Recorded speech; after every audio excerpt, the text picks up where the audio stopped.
আসসালামু আলাইকুম বন্ধুরা, চলে আসলাম মজার একটা রেসিপি নিয়ে। সজনার ডাঁটা, কাঁঠালের বিচি আর ধুন্দুল দিয়ে হাতে মাখানো একটা তরকারি। সজনার ডাঁটা শরীরের জন্য এতই উপকারী যা বলে শেষ করা যাবে না। চলুন তাহলে দেখে নেওয়া যাক কীভাবে এই ডাঁটা, ধুন্দুল, পটলের বিচি, আলু দিয়ে মজাদার এই রসরসা তরকারিটা তৈরি করে নেওয়া যায়।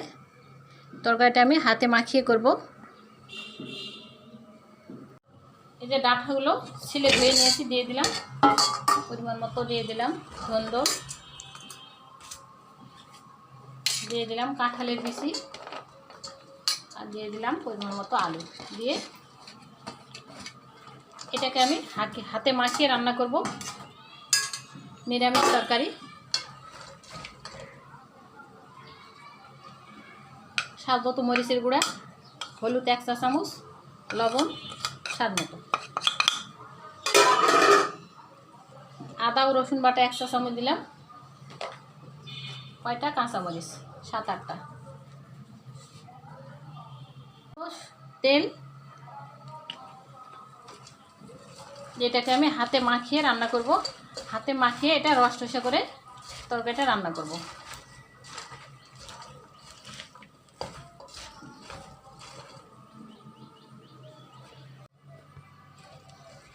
পরিমাণ মতো পানি দিয়ে দিলাম।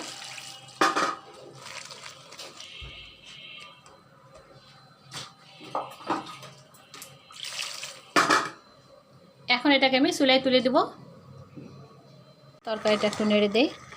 আর এর মধ্যে আমি পেঁয়াজ দিয়ে দিয়েছি, কিন্তু এটা ভিডিওতে স্কিপ করা আছে।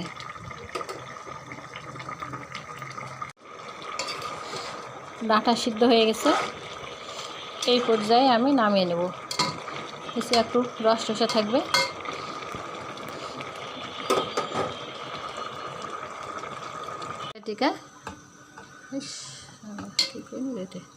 এখন তরকারিটাকে আমি বাড়িতে তুলে নিই।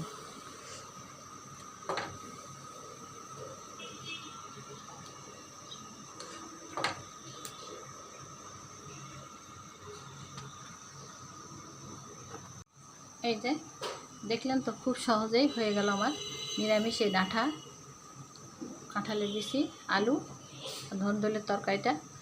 আমার রেসিপি যদি ভালো লাগে তাহলে লাইক, কমেন্ট, শেয়ার করে পাশে থাকবেন। আসসালামু আলাইকুম, আল্লাহ হাফেজ।